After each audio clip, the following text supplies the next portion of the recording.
2022년 7월 15일 실만한 물가교회 온라인 새벽 예배에 오신 여러분들을 주님의 이름으로 환영합니다.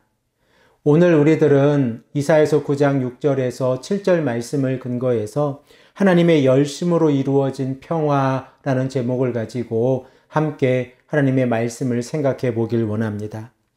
이사야서 9장에서 시작되어지는 메시아에 관한 예언은 한 아이의 탄생을 통하여 이루어질 것입니다. 메시아의 사역은 이 백성의 길로 걸어가고 있는 자들이 자신들의 삶의 결과로 괴로움과 굶주림과 환난과 고통 가운데서 살아갈 때에 그들이 큰 빛을 보고 흑암에서 벗어나 영을 얻게 되어지는 모습과 연결이 되어져 있습니다.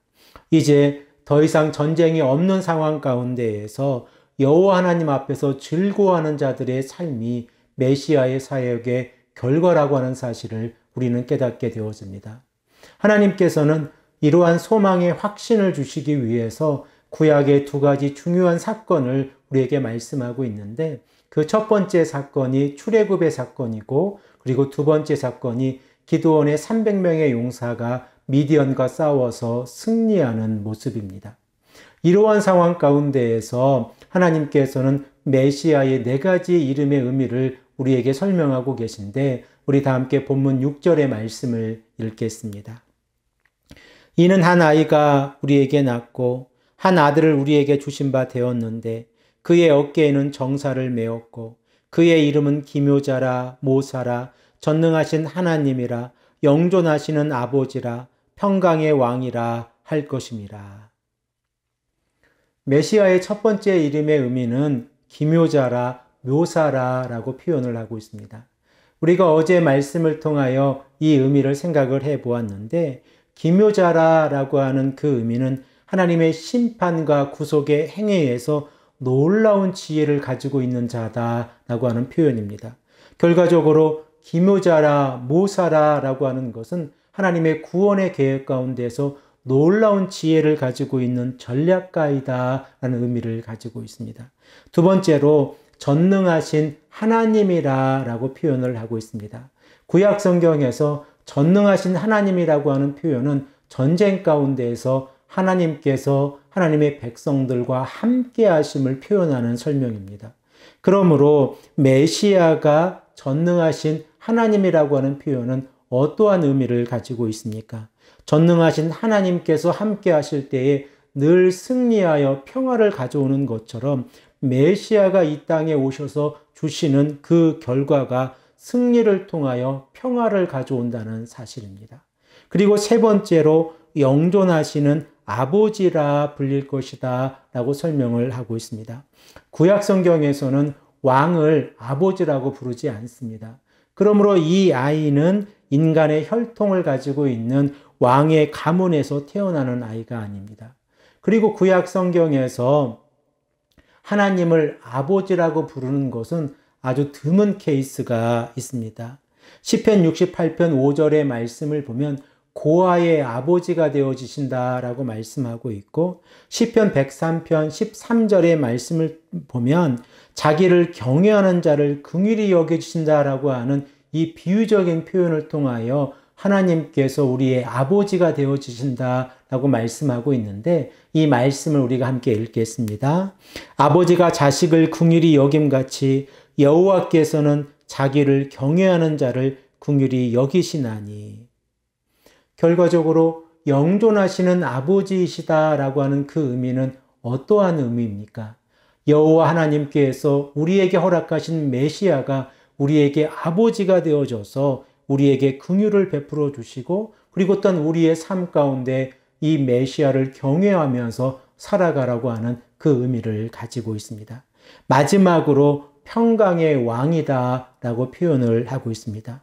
평화라고 하는 것이 메시아의 사역의 최종적인 목표라고 하는 것을 우리가 생각을 해보면, 하나님과 인간의 관계가 죄로 인하여 파괴되어졌고 더 이상 하나님과 인간이 화목할 수 없는 상황 가운데에서 이 메시아의 사역을 통하여 화목의 역사가 이루어진다는 사실을 깨닫게 되어집니다.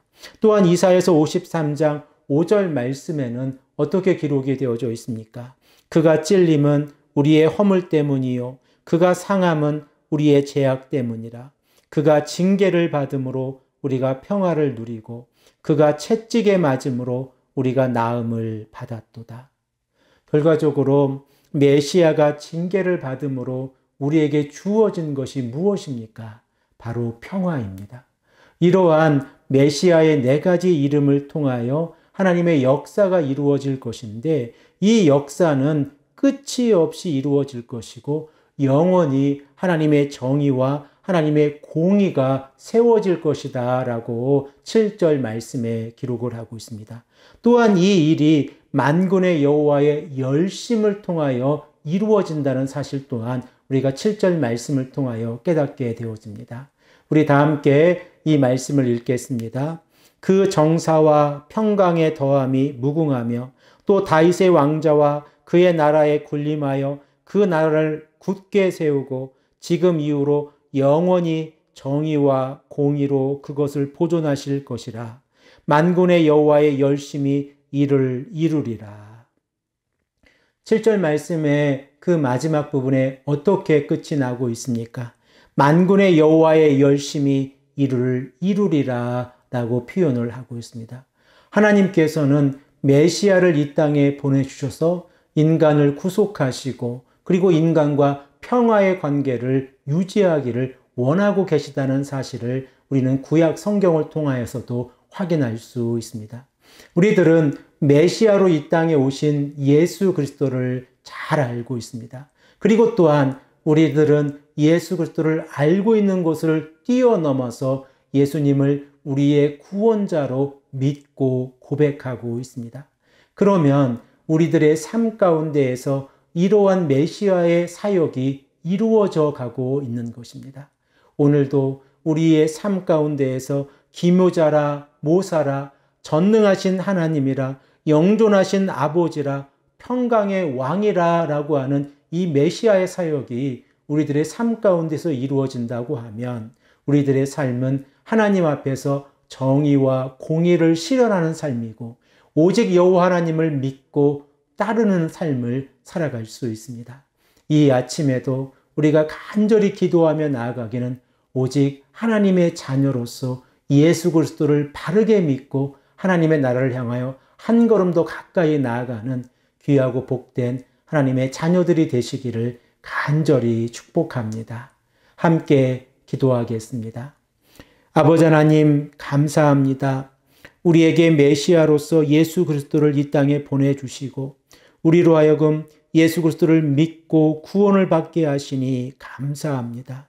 아버지 하나님, 이 메시아의 사역을 통하여 하나님께서는 우리에게 평화를 허락하여 주셨는데 이 평화의 관계를 우리의 죄로 인하여 깨지 않도록 인도하여 주시고 오늘도 우리가 간절히 기도하며 나아갈 때 하나님의 정의와 하나님의 공의가 우리들의 삶 가운데에서 이루어질 수 있도록 인도하여 주시옵소서.